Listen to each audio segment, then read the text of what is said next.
Hello, everybody. My name is Sir Raphael, and I will be teaching you Environmental Studies for Class 3. Now, everybody, take out your Wonder World Environmental Studies textbooks and turn with me to page 48, Working for a Living. Now, lesson number 7, Working for a Living, we will be learning about jobs, professions, and what people do to earn a living. Now, do you know what a job or a profession is? Of course you do. Mummies, probably both mummy and daddy or mummy will be working or having a profession. Do you know what kind of profession or work your mummy and daddy is in? Right? If you want, you can ask them. So one day you also will grow up and find a profession or you will eventually work for a living, right? Everybody works for a living. Now let us read all together. If we look around, we will be able to see people doing different kinds of work. The teacher teaches children in class. The school bus driver drives the school bus. The gardener looks after the plants in the garden, and the sweeper keeps the surroundings clean. The different work people do to earn money is called occupation. Now look at the word occupation. Yes, is it a new word for you? Let us learn the spelling as well. Occupation.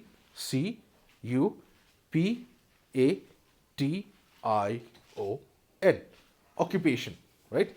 Learn the spelling of that word. Occupations. What are the different kinds of jobs that people do to earn money? Some people work in banks. So some people work in offices, banks, or in factories. Doctors and nurses work in the hospitals. These people have completed their school and college education to get the necessary knowledge that they use to earn a living. Workers such as carpenters, tailors, cobblers, plumbers, and electricians are called skilled laborers as they require special skills for their work. Now, what would you like to work as when you grow up? Would you like to be a doctor? Do you want to be a banker, a lawyer, a policeman? Right. So all of these things, in order to get these jobs, we have to finish school, college, and get degrees, right, in the future.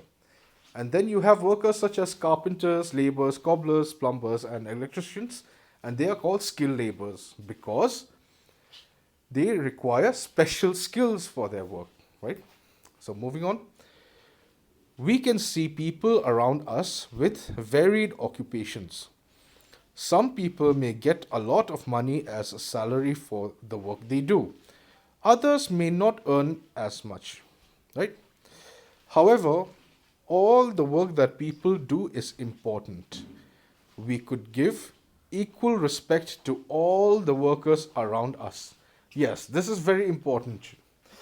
Everyone must remember, while not everybody may be paid the same amount of money, some people may be earning more, some people may be earning less. But everything we do, anything and everything anyone does, is all equally important, right? So, let us continue. Work at home. Some workers are employed by a family to help in the housework.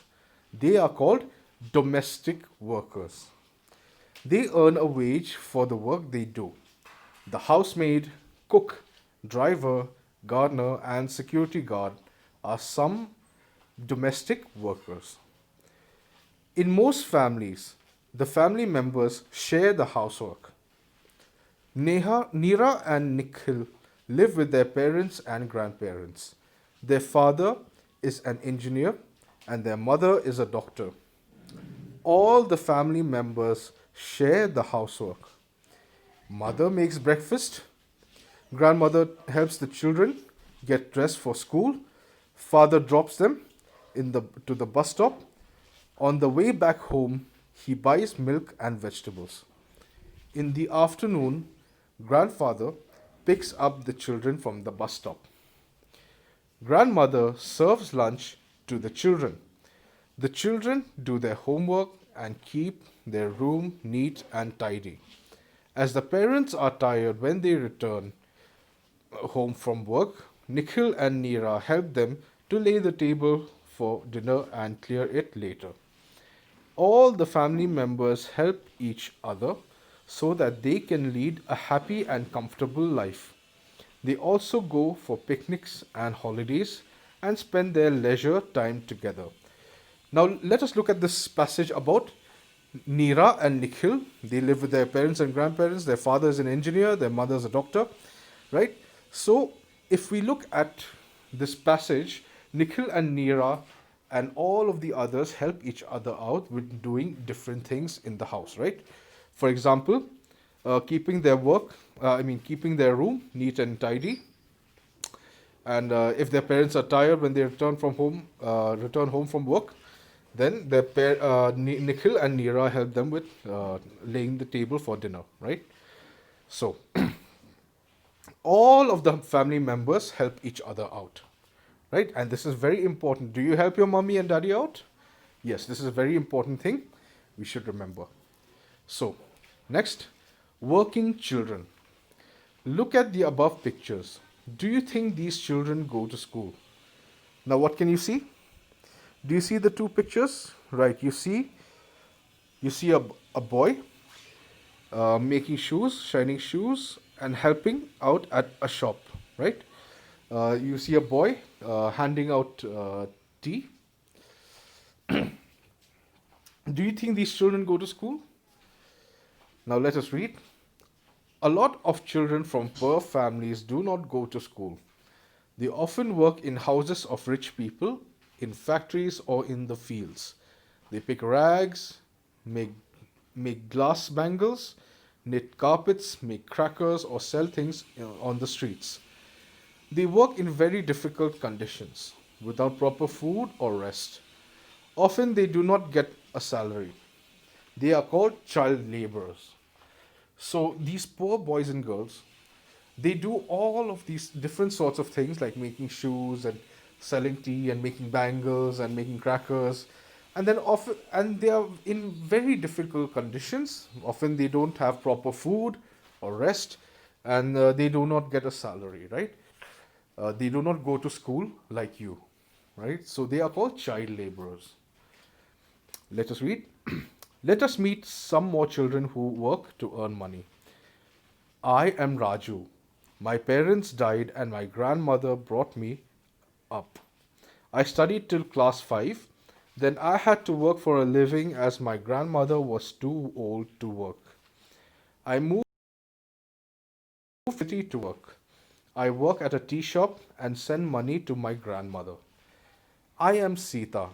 I moved to the city with my family when all our fields dried. There had been no rains for 3 years. My father died last year and my mother is very sick. I sell flowers to buy food and medicines for my mother. In the evening, I go to study at a night school. I am Arif. I clean cars in Delhi. I used to live with my parents and grandparents and brother in the village. All of them died in a big fight that killed many people. I escaped with a friend and came to Delhi. Both of us live in a mosque. We clean cars for a living. And in the evening, I attend classes. I learn to read and write and do sums there. Now look at these three children, right? Raju, Sita, and Arif. They all have to work for a living because of harsh and difficult circumstances, right? There are some things in life that we cannot control. So many of these children, they they grow up in under very harsh conditions, like Raju, where his parents died and his grandmother has to bring him up. He stopped his studies at class 5 and then he works at the tea shop. and then he has to send money to his grandmother, right? And Sita as well, and Arif um, cleaning cars, of course, and Sita going to night school and working at the same time, right? So we have to show empathy and show kindness to these people because they live under very harsh conditions, right? Do you know anybody like this? Do you have any friends like this? Right. So the question is, in what ways are these children's lives different from yours, right? So discuss. So what have we learned today? Let us sum up what we have learned. The various kinds of work people do to earn money is called occupation. People do different things, different types of work as their occupation. People who work in our home to help in the housework are called domestic workers. And the practice of employing young children for different work is called child labor. Child laborers are often made to do work for long hours without proper food, rest, or money. Right? So for homework, I would like you to do the exercises A, B, C, and D on pages 52 and 53. Right? So this will be the end of the lesson. Thank you for joining me. I will see you next time. Goodbye.